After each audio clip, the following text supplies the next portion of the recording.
Assalamualaikum. Nampak tak yang hitam-hitam ni? Yang ini adalah gaharu. Dia kalau jadi sendiri, dia warna hitam. Nah, tapi macam ni tak ada grade lah. Dia sepatutnya kita suntik ni. Bila kita suntik, dia akan jadi dalam ni teras warna hitam tu. Macam arang tu kan, besar-besar. Tu jadilah. Ni sebab pokok ni stres. Berkedut-kedut ni stres lah. Dia jadi sendiri. Automatik dia akan jadi.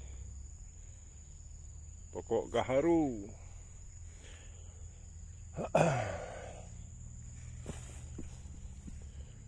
Ni pokok tumbang pokok ni rupanya.